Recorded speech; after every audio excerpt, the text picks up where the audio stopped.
Guys, आज हम करेंगे इनकम टैक्स के अंदर टैक्सेशन ऑफ गिफ्ट, जो कि सेक्शन 56 सबसेक्शन 2 का क्लॉज नंबर 10 कवर करता है। इससे भी पहले हम उसकी थोड़ी सी हिस्ट्री के बारे में जानना चाहेंगे कि गिफ्ट का जो टैक्सेशन था वो कब आया। इंडिया के अंदर 1958 के अंदर गिफ्ट टैक्स एक्ट को इंट्रोड्यूस किया गया। उसके अंदर क्या था कि आपको जो भी गिफ्ट मिलते थे वो क्या होते थे, फुली टैक्सेबल हो जाते थे एट द फ्लैट रेट पर 30% की। लेकिन इसके अंदर फिर अमेंडमेंट्स हुई 1998 तक। इसमें जो ये हमारा गिफ्ट टैक्स एक्ट था वो चला। कब तक चला? 1 अक्टूबर 1998 को। लेकिन इससे क्या हुआ, जब ये टैक्सेशन लगाना गिफ्ट पर बंद कर दिया गया, लोगों ने अपनी जो ब्लैक मनी थी उसे वाइट में कन्वर्जन थ्रू गिफ्ट करना स्टार्ट कर दिया, जिससे कि क्या हो रहा था, इवेजन हो रहा था टैक्स का और ब्लैक मनी की होल्डिंग जो होने लग गई। इससे फिर अब हमें ज़रूरत थी एक नए टैक्स की, नए गिफ्ट टैक्स के बारे में, तो हमने उसे इनकम टैक्स के अंदर ही मर्ज कर दिया। देन फाइनेंस एक्ट 2004 लेकर आए, उसमें जो गिफ्ट को इंट्रोड्यूस किया गया इनकम के अंदर। तो मतलब हमने जो अब हमें गिफ्ट मिलता है वो हमने इनकम की डेफिनेशन में कवर कर लिया और उसके अकॉर्डिंग सेक्शन 2 सबसेक्शन 24 जो कि डेफिनेशन ऑफ इनकम को कवर करता है उसमें इंक्लूड किया गया। और साथ ही जो इनकम फ्रॉम अदर सोर्सेज का हेड है, उसका जो सेक्शन है 56 सबसेक्शन 2, उसमें भी हमने जो गिफ्ट के स्कोप को क्या किया गया, डिस्कस किया गया, उसे एलैबोरेट किया गया कि कहाँ पर गिफ्ट। यहाँ पर आप देखेंगे कि जो इनकम टैक्स है उसमें गिफ्ट को हमने स्पेसिफाई नहीं किया। हमने बात की है विदाउट कंसिडरेशन या विद इन एडुकेट कंसिडरेशन के बारे में बात की है। तो मतलब जब भी कोई आपको चीज़ मिलती है, कोई मनी मिलती है, प्रॉपर्टी मिलती है, वो विदाउट कंसिडरेशन मिलती है या फिर इन एडुकेट कंसिडरेशन के रिगार्डिंग मिलती है, तब हम वहाँ पर चौकन्ने हो जाएंगे। इसका मतलब वहाँ पर गिफ्ट का अमाउंट कुछ ना कुछ इन्वॉल्व है। और हमने जो टैक्स के बारे में फिर देखना है इनकम टैक्स एक्ट के अंदर क्या प्रोविजंस दिए गए हैं। अब ये जो पहला प्रोविज़न, हमारे पास काफ़ी प्रोविजंस थे इसके रिगार्डिंग, जैसे 56 सबसेक्शन 2(7) था, वहाँ हमने सिर्फ इंडिविजुअल और एचयूएफ को कवर किया था, बाकी जो असेसी थे वो हमसे छूट रहे थे। तो इसलिए जो 7 को रिपील किया गया और जो नया क्लॉज इंट्रोड्यूस किया गया है वो क्लॉज नंबर 10। और उसके अंदर क्या बोला गया है अब कि कोई भी पर्सन कुछ भी रिसीव करता है विदाउट कंसिडरेशन या फिर इनएडुकेट कंसिडरेशन, उस केसेस में आपके पास जो टैक्सेबिलिटी गिफ्ट के रिगार्डिंग अराइज हो जाती है। तो 56 सबसेक्शन 2(10) क्या कहता है, any person receive from any person, मतलब कोई भी पर्सन किसी भी पर्सन से कुछ रिसीव करता है। रिसीव देखिए 3 चीज़ें हो सकती हैं, मनी रिसीव हो सकती है, मतलब कैश रिसीव हो सकता है, दूसरा मूवेबल प्रॉपर्टी रिसीव हो सकती है, तीसरा हो सकती है इमूवेबल प्रॉपर्टी। तो पहले हम बात करते हैं, अगर आपको रिसीव होती है मनी विदाउट कंसिडरेशन और उसकी वैल्यू कितनी है, 50,000 से एक्सीड कर जाती है, देन जो टोटल अमाउंट होगा वो आपके हाथ में क्या हो जाएगा, टैक्सेबल हो जाएगा। इसका मतलब क्या हुआ, आपको गिफ्ट मिला था किसी से विदाउट कंसिडरेशन 20,000 का, 3 जनों से मिल गया 20, तो यहाँ पर तो टोटल कितना हो गया 60,000, तो आपके हाथ में वो क्या हो जाएगा, टैक्सेबल हो जाएगा। एक्सेप्शंस हैं वो अभी हम पढ़ेंगे कि एक्सेप्शन जब गिफ्ट आपको ऐसे मिलेगा कैश में तो कहाँ पर एक्सेप्शंस आ जाती हैं। अगर ये रिलेटिव से मिलता तो ये एग्जाम्प्ट हो जाता, वो अभी हम देखेंगे कब एग्जाम्प्ट होता है। तो फिलहाल के लिए अगर आपको मनी मिलती है विदाउट कंसिडरेशन, उसकी वैल्यू 50,000 से अबव है, then fully amount will be taxable in your hand.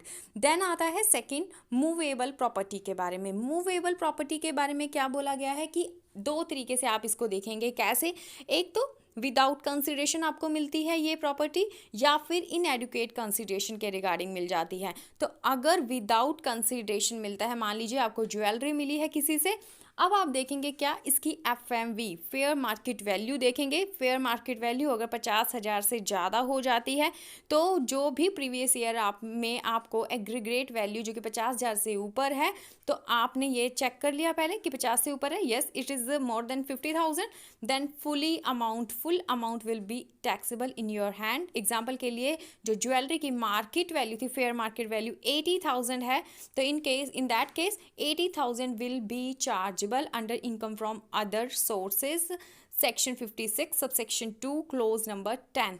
अब आती है बात इनएडुकेट कंसिडरेशन। इनएडुकेट मतलब आपको जैसे ज्वेलरी मिली 80,000 की उसकी एफएमवी थी, बट आपसे उसने सिर्फ 50,000 रुपये लिए। तो यहाँ पर अगर आप देखेंगे 30,000 का क्या इन्वॉल्व है, गिफ्ट इन्वॉल्व है।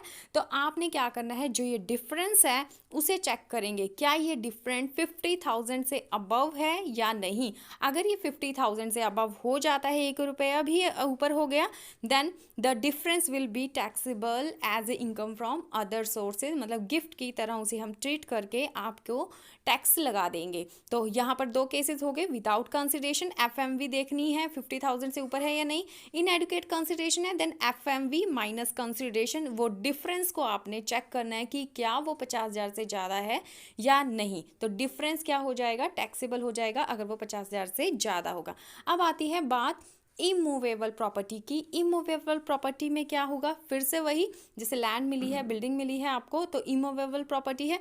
2 तरीके से फिर से चेकिंग करेंगे आप, विदाउट कंसिडरेशन है या इनएडुकेट कंसिडरेशन है। अगर तो देखिए विदाउट कंसिडरेशन है, देन आपने चेक करना है स्टैम्प ड्यूटी वैल्यू। अगर उसकी जो लैंड या बिल्डिंग कोई भी आपको इमूवेबल प्रॉपर्टी मिली है, उसकी जो स्टैम्प ड्यूटी वैल्यूएशन एक्सीड कर जाता है 50,000 से, देन एग्रीगेट वैल्यू जो भी आपको प्रीवियस ईयर में रिसीव हुआ होगा वो फुली टैक्सेबल हो जाएगा as a income from other sources. अब जो दूसरा आता है वो क्या आता है, इनएडुकेट कंसिडरेशन। इनएडुकेट कंसिडरेशन में आपने क्या चेक करना है, फिर से वही डिफरेंस चेक करेंगे, स्टैम्प ड्यूटी वैल्यूएशन माइनस जो भी आपसे कंसिडरेशन चार्ज किया गया है उसे कर दीजिए माइनस। अब ये जो डिफरेंस है वो आपने चेक करना है, क्या ये 50,000 से अबव है या नहीं। अगर ये 50,000 से अबव है तो आपने क्या करना है, जो डिफरेंस होगा वो क्या कर देना है, as a gift income from other sources chargeable हो जाएगा। एक लिमिट तो 50,000 वाली बताई हुई है, दूसरी एक और लिमिट बताई गई है, कब, मूवेबल प्रॉपर्टी इनएडुकेट कंसिडरेशन के रिगार्डिंग। उसमें बोला गया है कि अगर ये जो आपका डिफरेंस है वो किससे एक्सीड हो जाता है, 5% ऑफ कंसिडरेशन से। तो जो कंसिडरेशन आपने पे किया होगा उसका 5% निकाल लीजिए। अगर ये डिफरेंस उस 5% से ज़्यादा हो जाता है तब भी जो आपकी जो डिफरेंस होगा वो आपके हाथ में income from other sources taxable हो जाएगा। ये जो 5% का जो हमने बताया कि एक लिमिट है 5% ऑफ कंसिडरेशन, ये हो जाती है 10% of consideration with effect from 1/4/2020, मतलब 1 अप्रैल 2020 से ये जो हमने एक लिमिट चेक की है 5% वाली, वो 10% हो जाएगी। तो आपने ये ध्यान रखना है, अगर इन दोनों में से किसी भी लिमिट को वो क्रॉस कर जाती है, आपका difference as stamp duty value minus consideration अगर ये एक्सीड हो जाता है 50,000 से या फिर 5% ऑफ कंसिडरेशन से, then difference will be taxable in your hand. अभी हम बातें कर रहे थे एग्जाम्शन के रिगार्डिंग की, कुछ एग्जाम्शन भी आपको दी गई हैं किसके रिगार्डिंग, कि कब कब गिफ्ट जो है वो आपके हाथ में टैक्सेबल नहीं होता। तो फर्स्ट एग्जाम्शन है, एग्जाम्शन अगर आपको गिफ्ट मिलता है किससे, रिलेटिव से। अब यहाँ आपको देखना पड़ेगा कि आपका रिलेटिव कौन कौन हो सकता है। तो चेक करते हैं रिलेटिव की डेफिनेशन। तो रिलेटिव की डेफिनेशन में अगर आप एक इंडिविजुअल हैं तो आप देखेंगे आपका जो स्पाउस है वो रिलेटिव में आ जाता है, आपके ब्रदर एंड सिस्टर और स्पाउस के ब्रदर एंड सिस्टर ये भी रिलेटिव में आएंगे, आपके लीनियन असेंडेंट एंड डिसेंडेंट, आपके स्पाउस के लीनियन असेंडेंट एंड डिसेंडेंट वो भी रिलेटिव की डेफिनेशन में आ जाएंगे। लीनियन असेंडेंट एंड डिसेंडेंट में कौन आ जाएगा, ग्रैंड पेरेंट्स, पेरेंट्स, आपके चिल्ड्रन और उनके भी आगे फर्दर चिल्ड्रन, मतलब ग्रैंड चिल्ड्रन आपके क्या है, रिलेटिव की डेफिनेशन में है। इसी तरह से पेरेंट्स हैं आपके, उनके ब्रदर एंड सिस्टर हैं, तो इंडिविजुअल के पेरेंट के ब्रदर एंड सिस्टर मतलब चाचा चाची अंकल आंटी वो हैं, तो वो भी आपके जो रिलेटिव की डेफिनेशन में क्या हो जाएंगे, कवर हो जाएंगे। तो ये है हमारा रिलेटिव का प्रीव्यू, मतलब कहाँ तक जो इन लोगों से अगर आपको गिफ्ट मिलता है तो वो क्या हो जाएगा, एग्जेम्प्ट हो जाएगा। दूसरी एग्जाम्पशन है on the marriage of individual. अगर आपको अपनी मैरिज पर कुछ भी मिलता है गिफ्ट के तौर पर, चाहे उसकी वैल्यू कोई भी हो, वो भी क्या हो जाएगी, एग्जेम्प्ट होती है। नेक्स्ट एग्जाम्पशन है अगर आपको विल और इनहेरिटेंस के अंदर कुछ भी मिलता है तब वो भी 56 सबसेक्शन 2 क्लॉज 10 अप्लाई नहीं होता, इसका मतलब आपको एग्जाम्प्ट किया गया है गिफ्ट के टैक्सेशन से। नेक्स्ट आता है in contemplation of death of payer और डोनर। इन केस किसी पर्सन की डेथ होने वाली है तो जैसे उसके आसपास लोग होते हैं वो क्या करते हैं, अपने लव वंस को कुछ ना कुछ गिफ्ट देकर जाता है। तो इस तरीके से अगर डेथ के केसेस में उसकी डेथ होने वाली है नियर में ही और उसे लगता है कि उसे कुछ देना चाहिए, तो अगर वो उस पर्सन को आउट ऑफ लव कुछ भी मिलता है तब वो भी क्या हो जाएगा, एग्जेम्प्ट हो जाएगा। आपको किसी लोकल अथॉरिटी से कुछ मिलता है, ठीक है, तब भी वो एग्जेम्पशन है। नेक्स्ट है कि अगर कोई भी ट्रस्ट है वो रिसीव करता है एक इंडिविजुअल से कुछ भी विदाउट कंसिडरेशन या इनएडिक्वेट कंसिडरेशन, तब वो एग्जेम्प्ट होगा अगर वो जो ट्रस्ट है वो क्रिएट किया गया है किसके लिए, इंडिविजुअल के ही रिलेटिव के बेनिफिट के लिए क्रिएट किया गया हो। नेक्स्ट आता है अगर कोई कंपनसेशन आपको रिसीव हुआ है किस लिए, क्योंकि एम्प्लॉयमेंट की टर्म कंडीशंस में मॉडिफिकेशन लाया गया है आपकी, या फिर आपका टर्मिनेशन ही हो गया है एम्प्लॉयमेंट का। इन दैट केसेस अगर कोई कंपनसेशन आपको रिसीव होता है वो भी क्या हो जाएगा, एग्जैम्प्ट हो जाएगा, मतलब उसे गिफ्ट की तरह ट्रीट नहीं करेंगे। देन आता है, नेक्स्ट आता है कि अगर कोई भी फंड या trust institution, education institution, hospital से आपको कुछ मिलता है, मेडिकल इंस्टीट्यूशन से, देन 56 सबसेक्शन 2 क्लॉज 10 अप्लाई नहीं होगा। नेक्स्ट आता है कोई भी ट्रांजैक्शन जो अंडर सेक्शन 47 ट्रांसफ़र हमने नहीं मानी थी, मतलब वहाँ पर हमने एग्जाम्प्ट कर दिया था कैपिटल गेन के टैक्सेशन से, कैपिटल गेन के सेक्शंस में हमने उसे एग्जाम्प्ट कर अब इसका मतलब ये नहीं कि हम इनकम फ्रॉम अदर सोर्सेज में उसे टैक्सेबल करेंगे, इसलिए जो सेक्शन 47 के ट्रांसफर थे उन्हें भी एग्जाम्प्ट किया गया है इनकम फ्रॉम अदर सोर्सेज के अंदर।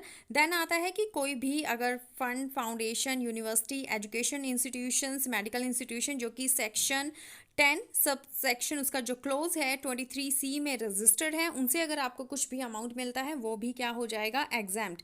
नेक्स्ट आता है इसी तरह से अगर आपको कुछ भी रिसीव होता है कहाँ से, ट्रस्ट और इंस्टीट्यूशन जो कि रजिस्टर्ड है अंडर सेक्शन 12A या फिर सेक्शन 12AA में, तब भी आपको एग्जाम्प्ट किया गया है, मतलब टैक्सेशन के प्रोविजन से एग्जाम्पशन दी गई है। तो ये थे हमारे एग्जाम्पशन के पॉइंट, और जो हमारा क्लोज था 10 कौन से सेक्शन का, सेक्शन 56 सब सेक्शन 2 जो कि इनकम फ्रॉम अदर सोर्सेज को कवर करता था, वो हो जाता है यहाँ पर कंप्लीट। तो हमने ये देखना है कि क्या आपको विदाउट कंसिडरेशन या इनएडुकेट कंसिडरेशन कुछ भी मिला है। तो अगर आपको कुछ भी ऐसा मिला है तो आप चेक करेंगे लिमिट्स को, जो हमने बात की थी एफएमवी को 50,000 से अबव हो गया, या फिर उसका जो डिफरेंस है वो 50,000 से अबव हो जाता है, और इमूवेबल प्रॉपर्टी के केसेस में 50,000 और 5% ऑफ एक्चुअल कंसिडरेशन, इन दोनों में से किसी भी लिमिट को अगर क्रॉस कर जाता है तो आपके ऊपर जो टैक्सेशन है वो अराइज हो जाता है इनकम फ्रॉम अदर सोर्सेज के अंदर। तो ये था हमारा taxation on gifts in India under income tax act 1961। Hope so आपको समझ में आया होगा। इन केस कोई भी क्वेरी आप कमेंट सेक्शन में लिख सकते हैं। Thank you so much for watching my video. Please keep subscribe and share. Thank you.